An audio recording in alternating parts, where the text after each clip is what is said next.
This is the end, beautiful friend.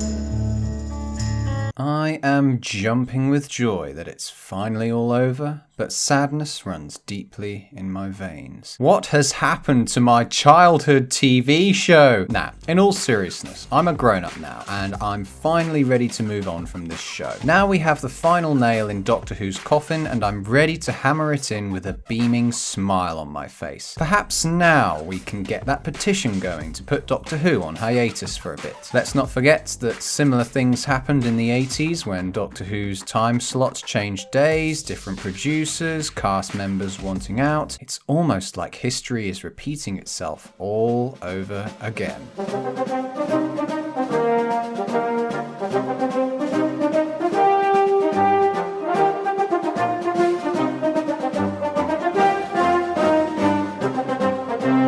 So the final episode had a fairly cool introduction. It starts off with a lad who can craft nature with his own mind, and the Stenza returning. It felt like it had the makings of a decent episode. The first problem, however, comes with the 3,000 years later aspect. It shows up on screen as a transition into the TARDIS, but therein lies the first issue. This is a time machine. It does not have a time when they're whisking around in the vortex. It was a shame that the budget didn't allow for more showing of this lad powers. Did it take them 3,000 years to build the ship, or did they just build it and wait? When they're discussing the call for help in the TARDIS, Graham had an amazing moment when he said, "Oh, Gold Doc, do we have to investigate today? Can't we just have a day off?" And the Doctor's like, "Nobody else has responded to it," as though she could possibly know this to be the case. Oh, sorry, I forgot that nothing is a mystery to the Doctor anymore, and she always manages to figure things out just by opening her mouth. They then find Robert Baratheon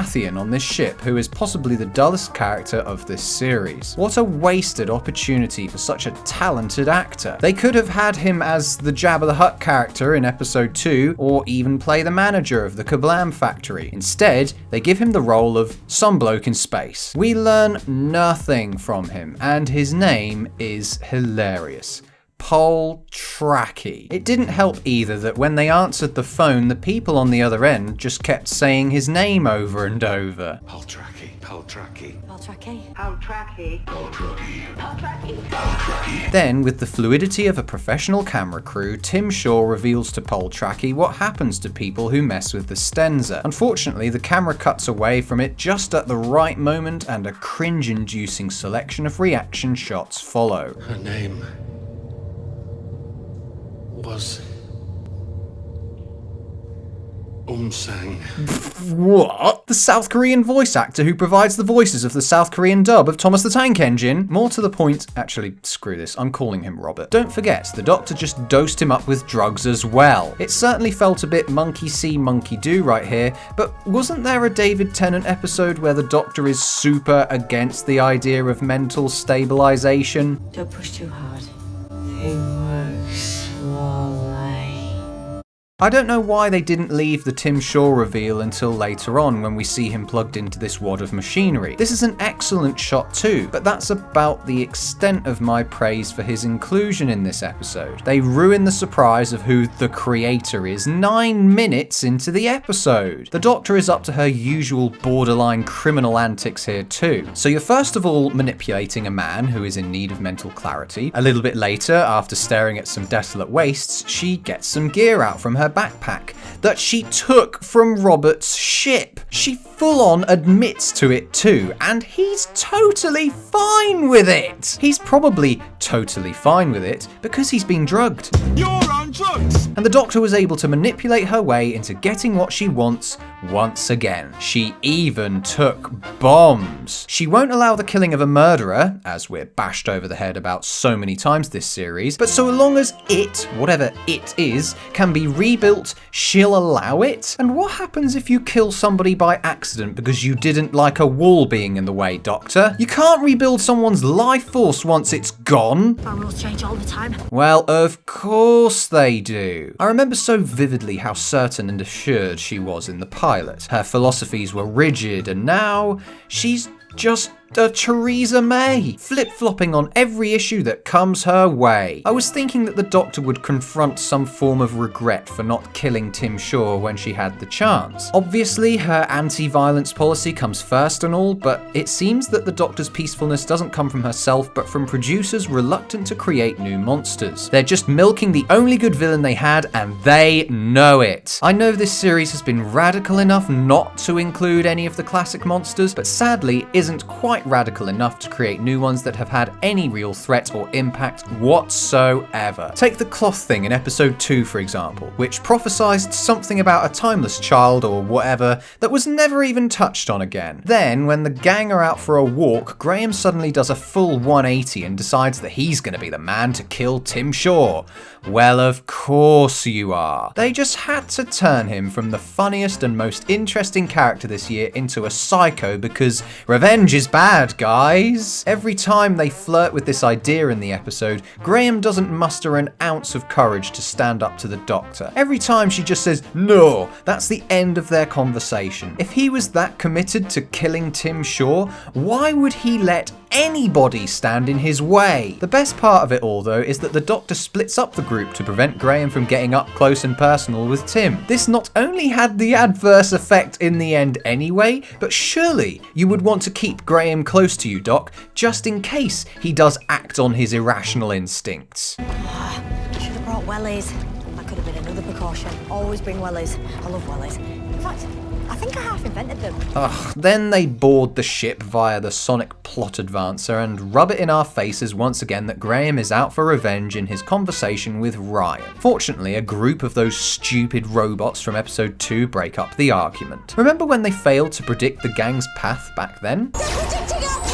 Well, they apparently failed to notice Ryan and Graham yelling duck and dropping to the ground because they end up shooting each other instead. I groaned when I saw them reappear in this episode, but I think I groaned myself into an early grave by the time this bit was over and done with. The Doctor then runs into the woman from the opening scene, who is another character plagued with a hilariously stupid name, Andinio of the Ux. The Doctor then explains away the backstory of the Ux to seal the leaking plot hole that these characters have survived a 3,000-year-long existence, doing nothing. That sounds ridiculous, right? Surely that can't be the case. Let's ask the Doctor. She'll know. Oh, I can't remember. Then we have a boring and meaningless conversation between Robert and Yaz, and just like earlier with Ryan and Graham, a bunch of sniper bots are dispensed with before you can say the word sniper bot. Sniper bots! Oh, it gets worse. He's built an army of them! They have an army of those things. Right. Who edited this crap? Afterwards, the Doctor says this. And your words are certain, but your eyes are full of doubt. And then we see the eyes of doubt in a close-up. Why has this series been so afraid of just showing anything? You may have noticed this week that I'm not bothering to point out every time this happens because there are just too damn many times it occurs in this episode. The episode never fails to point out the obvious via dialogue, whilst also being a continuous journey of telling and not showing, leaving us with an episode that is almost entirely walking and talking. I'm saying it now. This is the most boring finale Doctor Who has ever produced. Right, so we've covered the first half of the episode, at least there's some solace to be found in that. Then we get around to seeing old Toothy Pegs, who also hasn't changed in 3,000 years. He says that the Doctor somehow banished him to the planet of randomness and convenience, where he is unable to leave without dying. So why haven't you died of old age already? Okay, you're an alien, you've got help, whatever. And I'll admit, it was cool he was on the Doctor's turf in episode 1 and now they're on his. But it turns out that he, like Graham, is just out for revenge. Revenge on what, I hear you ask? The Doctor. So instead of taking her out then and there, after waiting 3,000 years, he stands up and reveals his entire plan to her.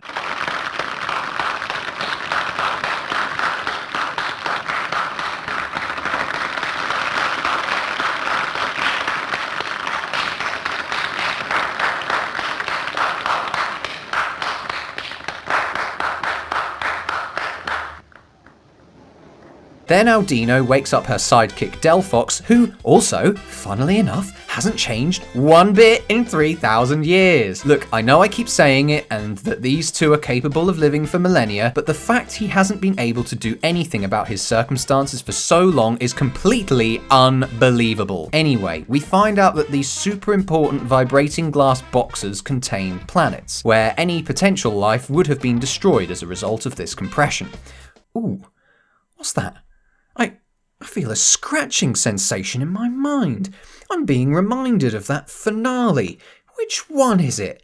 Oh yeah, The Stolen Earth and Journey's End, 10 years ago. Feeling old yet, boys and girls? Yes, the finale of Series 4 contains practically the same situation as we witnessed in this year's finale. You know, when the Daleks took a bunch of planets out of orbit to fuel their ultimate destructive weapon? Yep. I think roughly the same thing was about to take place in this episode, just the baddie and the outstanding quality of writing was replaced. This may change subject to review. It gets even better though. The sniper bots then try to burn through a door just like the Daleks did back in 2005's episode The Parting of the Ways. Chibnall, you can't complain that the show is too dependent on the old by removing all the classic enemies whilst also ripping plot points from the finales of the past 13 years. Nitpicks was right. You are a hack fraud. Tim Shaw then continues to repeat himself about being a god and his alliance with the Ux over and over. Then, because Ryan and Graham are setting people free, that's enough to prompt him to get out of bed and cause some hurt. The Doctor fixes the laser situation by putting her mood alteration blocker thing on the Ux. She explains that this is because the Ux can alter the universe by thought, the cheapest excuse for a doomsday plot device the show has ever produced. The most disappointing thing though was that the planet didn't affect her and Yaz in a profound and immediate enough way. They do get a little headache, but this is not interesting as it's so meaningless. It might have been interesting to have the pair lose their minds to such an extent that the Ux turn on their master, seeing the misery he has caused, and in turn rescues them. Instead,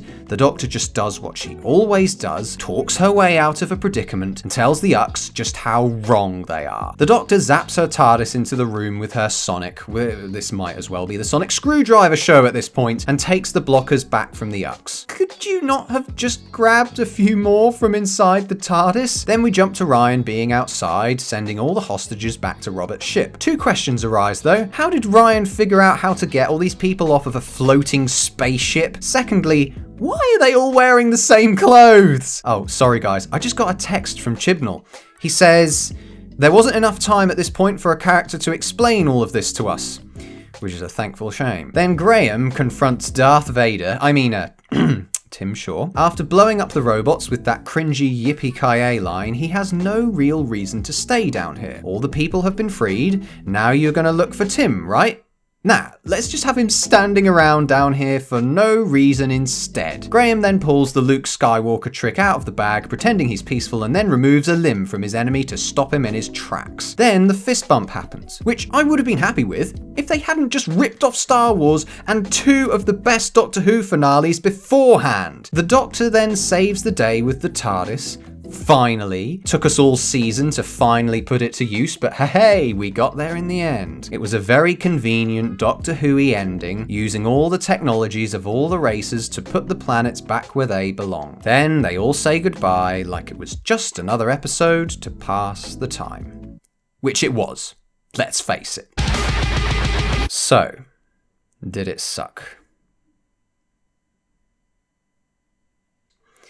Aside from an intro that screamed potential and a few nice shots dotted about, there really isn't anything credible about this episode. We could have had some insight into what took place over those 3,000 years, but we didn't. We could have had a decent character written for Mark Addy, but we didn't. We could have done without the usual dependence on exposition, pointing out the obvious, and the Doctor's continually bizarre behaviour, but we didn't. Tim Shaw's return was unnecessary and cheap. The originality of this episode strikes an all-time low for the show, along with titles for names and planets being hilariously bad or practically unpronounceable. I think I've had one too many series with Chibnall at the helm, and when you hear that a show has 11 seasons already, I truly think that it's time to stop.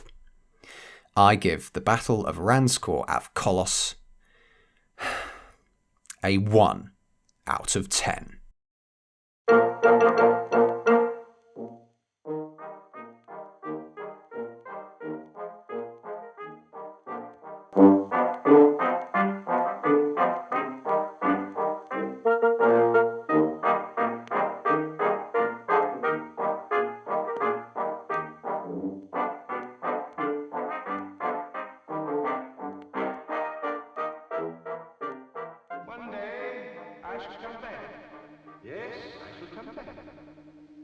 Until then, there must be no regrets, no tears, no anxieties.